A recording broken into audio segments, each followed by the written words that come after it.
Olá, bom dia. Evangelho de Marcos, capítulo 14. Faltavam 2 dias para a festa da Páscoa e a festa dos pães sem fermento. Os chefes dos sacerdotes e os mestres da lei procuravam um jeito de prender Jesus em segredo e matá-lo. Eles diziam: Não vamos fazer isso durante a festa, para não haver uma revolta no meio do povo. Jesus estava no povoado de Betânia, sentado à mesa na casa de Simão, o leproso. Então, uma mulher chegou com um frasco feito de alabastro, cheio de perfume de nardo, puro, muito caro. Ela quebrou o gargalo do frasco e derramou o perfume na cabeça de Jesus. Alguns que estavam ali ficaram zangados e disseram uns aos outros: Que desperdício! Esse perfume poderia ter sido vendido por mais de 300 moedas de prata, que poderiam ser dadas aos pobres. Eles criticavam a mulher com dureza, mas Jesus disse: Deixe essa mulher em paz. Por que é que vocês a estão aborrecendo? Ela fez para mim uma coisa muito boa, pois os pobres estarão sempre com vocês e, em qualquer ocasião que vocês quiserem, poderão ajudá-los. Mas eu não estarei sempre com vocês. Ela fez tudo o que pôde, pois antes da minha morte veio perfumar o meu corpo para o sepultamento. Eu afirmo a vocês que isto é verdade. Em qualquer lugar do mundo onde o Evangelho for anunciado, será contado o que ela fez, e ela será lembrada. Judas Iscariotes, que era um dos 12 discípulos, foi falar com os chefes dos sacerdotes para combinar como entregaria Jesus a eles. Quando ouviram o que ele disse, eles ficaram muito contentes e prometeram dar dinheiro a ele. Assim, Judas começou a procurar uma oportunidade para entregar Jesus. No primeiro dia da festa dos pães sem fermentos, em que os judeus matavam carneirinhos para comemorar a Páscoa, os discípulos perguntaram a Jesus: Onde é que o Senhor quer que a gente prepare o jantar da Páscoa para o Senhor? Então, Jesus enviou 2 discípulos com a seguinte ordem: Vão até a cidade. Lá irá se encontrar com vocês um homem que está carregando um pote d'água.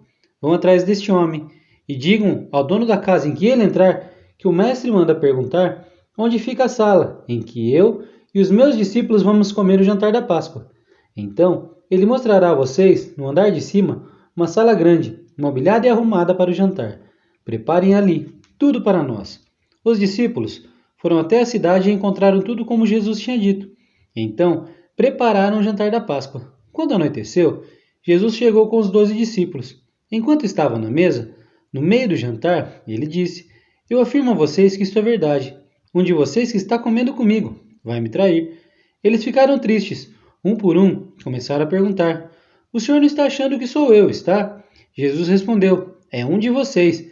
É o que está comendo no mesmo prato que eu. Pois o Filho do Homem vai morrer da maneira como dizem as Escrituras Sagradas. Mas ai daquele que está traindo o Filho do Homem. Seria melhor para ele nunca ter nascido. Enquanto estavam comendo, Jesus pegou o pão e deu graças a Deus. Depois partiu o pão e deu aos discípulos, dizendo: Peguem, isto é o meu corpo. Em seguida, pegou o cálice do vinho e agradeceu a Deus. Depois, passou o cálice aos discípulos e todos beberam do vinho. Então, Jesus disse: Isto é o meu sangue, que é derramado em favor de muitos. O sangue que garante a aliança feita por Deus com o seu povo. Eu afirmo a vocês que isso é verdade. Nunca mais beberei desse vinho até o dia em que beber com vocês um vinho novo no reino de Deus. Então, eles cantaram canções de louvor e foram para o Monte das Oliveiras. E Jesus disse aos discípulos: Todos vocês vão fugir e me abandonar, pois as Escrituras Sagradas dizem: Matarei o pastor e as ovelhas serão espalhadas. Mas, depois que eu for ressuscitado, irei adiante de vocês para a Galiléia. Então, Pedro disse a Jesus: Eu nunca abandonarei o Senhor, mesmo que todos o abandonem. Mas Jesus lhe disse: Eu afirmo a você que isto é verdade. Nesta noite, antes que o galo cante 2 vezes, você dirá 3 vezes que não me conhece. Mas Pedro repetia com insistência: Eu nunca vou dizer que não conheço o Senhor, mesmo que eu tenha que morrer com o Senhor. E todos os outros discípulos disseram a mesma coisa. Jesus e os discípulos foram ao lugar chamado Getsêmani, e Jesus lhes disse: Sentem-se aqui, enquanto eu vou orar. Então, Jesus foi, levando consigo Pedro, Tiago e João. Aí, ele começou a sentir uma grande tristeza e aflição, e disse a eles: A tristeza que estou sentindo é tão grande que é capaz de me matar. Fiquem aqui vigiando. Ele foi um pouco mais adiante, ajoelhou-se, encostou o rosto no chão e pediu a Deus que, se possível, afastasse dele aquela hora de sofrimento. Ele orava assim: Pai, meu Pai, tu pode fazer todas as coisas. Afasta de mim este cálice de sofrimento. Porém, que não seja feito o que eu quero, mas o que tu queres. Depois, voltou e encontrou os 3 discípulos dormindo. Então disse a Pedro: Simão, você está dormindo? Será que não pode vigiar nem uma hora? Vigiem e orem para que não sejam tentados. É fácil querer resistir à tentação. O difícil mesmo é conseguir. Jesus foi outra vez e orou, dizendo as mesmas palavras. Em seguida, voltou ao lugar onde os discípulos estavam e os encontrou de novo dormindo. Eles estavam com muito sono e não conseguiam ficar com os olhos abertos, e não sabiam o que responder a Jesus. Quando voltou pela terceira vez, Jesus perguntou: Vocês ainda estão dormindo e descansando? Basta, chegou a hora em que o Filho do Homem está sendo entregue nas mãos dos maus. Levantem-se e vamos embora. Vejam, aí vem chegando o homem que está me traindo.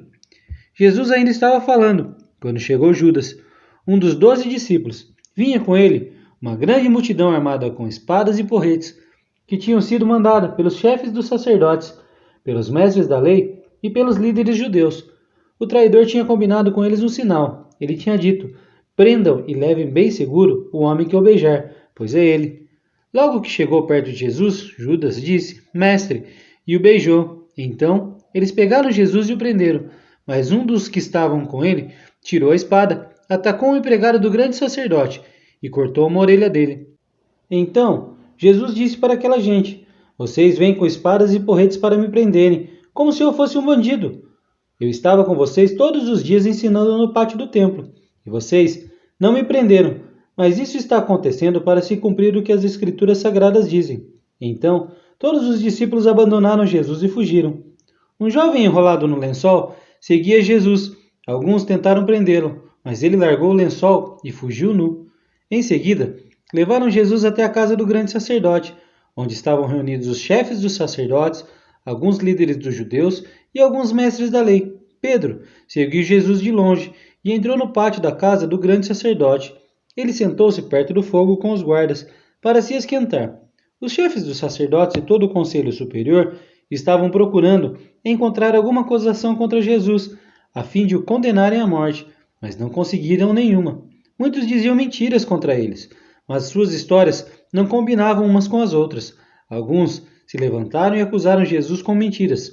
Eles diziam: Nós ouvimos quando ele disse: Vou destruir este templo, que foi construído por seres humanos, e, em 3 dias, levantarei outro que não será construído por seres humanos. Mesmo assim, as suas histórias não combinavam umas com as outras. Aí, o grande sacerdote se levantou no meio de todos e perguntou a Jesus: Você não vai se defender dessa acusação? Mas Jesus ficou calado e não respondeu nada. Então, o grande sacerdote tornou a perguntar: Você é o Messias, o Filho de Deus bendito? Jesus respondeu: Sou. E vocês verão o Filho do Homem sentado do lado direito de Deus Todo-Poderoso e descendo com as nuvens do céu. Aí, o grande sacerdote rasgou suas próprias roupas e disse: Não precisamos mais de testemunha. Vocês ouviram esta blasfêmia contra Deus. Então, o que resolvem? Todos estavam contra Jesus, e aí o condenaram à morte. Então, alguns começaram a cuspir nele, cobriram o rosto dele e davam bofetadas nele e perguntavam: Quem foi que bateu em você? Adivinhe! E também os guardas o pegaram e lhe deram bofetadas. Pedro ainda estava lá embaixo no pátio, quando apareceu uma das empregadas do grande sacerdote. Ela viu Pedro se esquentando perto do fogo, olhou bem para ele e disse: Você também estava com Jesus de Nazaré. Mas ele negou, dizendo: Eu não o conheço, não sei do que você está falando. E saiu para o corredor. Naquele momento, o galo cantou. Quando a empregada viu Pedro ali, começou a dizer aos que estavam perto: Este homem é um deles. Mas ele negou outra vez. Pouco depois, as pessoas que estavam ali disseram de novo a Pedro: Não há dúvidas de que você é um deles, pois você também é da Galiléia. Aí Pedro disse: Juro que não conheço esse homem de quem vocês estão falando. Que Deus me castigue se não estou dizendo a verdade. Naquele instante, o galo cantou pela segunda vez. E Pedro lembrou que Jesus lhe tinha dito: Antes que o galo cante 2 vezes, você dirá 3 vezes que não me conhece. Então, Pedro caiu em si e começou a chorar. Que o Senhor nos abençoe, em nome de Jesus.